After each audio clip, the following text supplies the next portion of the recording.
শহীদ রাষ্ট্রপতি জিয়াউর রহমান স্বাধীন বাংলাদেশের যেমনি স্বাধীনতার ঘোষক তেমনি স্বাধীন বাংলাদেশ স্বাধীন করার জন্য একজন যোদ্ধা, যার সম্বন্ধে যদি বলতে হয় পরিষ্কারভাবে বলতে পারি তিনি একমাত্র সেক্টর কমান্ডার যিনি বাংলাদেশের অভ্যন্তরে বসে যুদ্ধ করেছিলেন।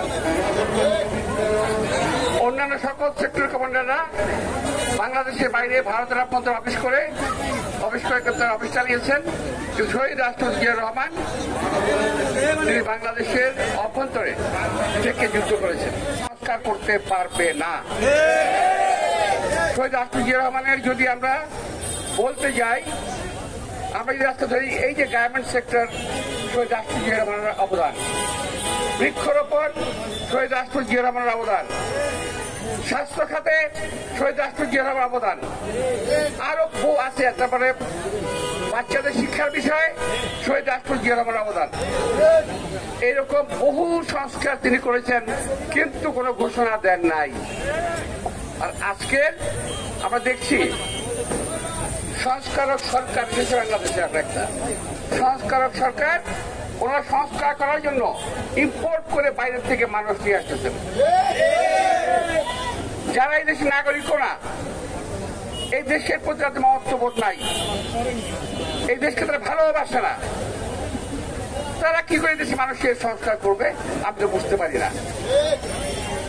ভাইরা, আমি আজকে মৃত্যুবার্ষিকী শারদবার্ষিকীতে আমি কোনো সমালোচনা করতে চাই না, শুধু একটি কথাই বলতে চাই, ডক্টর ইউনূস সাহেব যাকে আমরা অনেক আগ্রহ ভরে সমর্থন দিয়েছিলাম, এখনো দিয়ে যাচ্ছি, তিনি কিন্তু বিএনপিকে তার মুখোমুখি করে নিয়েছেন। তিনি জাপানে বসে বিএনপির বিরুদ্ধে বিশুদ্ধার করেছেন। জাপানে বসে বলেছেন একমাত্র বিএনপি ডিসেম্বরে নির্বাচন চায়। এর জবাব আমি বলতে চাই, ডক্টর ইউনূস সাহেব আপনি স্মরণ করে দেখেন তো, ডিসেম্বর নির্বাচনের কথা কিন্তু আপনি প্রথম বলেছেন। আপনি প্রথম বলেছেন, আমি আবারও বলছি আপনি প্রথম বলেছেন। আমরা চলে আসার পরে বাইরে আসার পরে সন্ধ্যা 6টার সময় কেউ 6:30টার সময় আপনার প্রেস সেক্রেটারি সে বলছে জুন মাসে নির্বাচন হবে। প্রেস সেক্রেটারি আপনি কি এক কথা হতে পারে?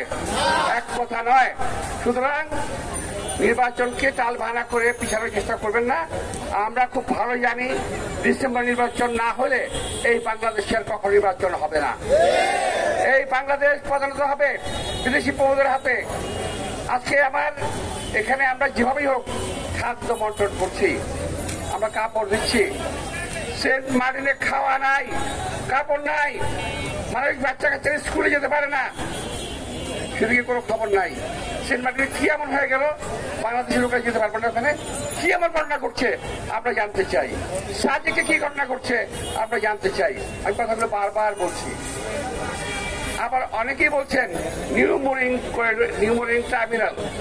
আরে ভাই, 30,000 কোটি টাকা ব্যয়ে এই নিউ মরিন টার্মিনালকে আধুনিকায়ন করা হয়েছে।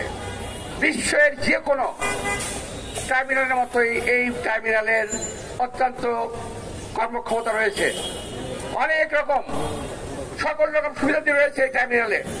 এই টার্মিনাল কেন আমরা বিদেশি হাতে দেবো? যে বিদেশিরা আসবে তারা কি টাকা কামাবে না এখান থেকে? টাকা যদি তারা কামায় সেটা কি বাংলাদেশে রাখবে? বাংলাদেশে রাখবে না। সুতরাং এই বিদেশিদের প্রতি প্রেম ভালোবাসা ছেড়ে দেন, দেশের মানুষের প্রতি ভালো রাখেন। আমরা যেমনি ছিলাম আমরা তেমনি থাকতে চাই, আর একটু ভালো হতে চাই, খারাপ হতে চাই না। আমাদের করিডোর দরকার নাই, নিউ মরিন টার্মিনাল কাউকে দেওয়ার দরকার নাই।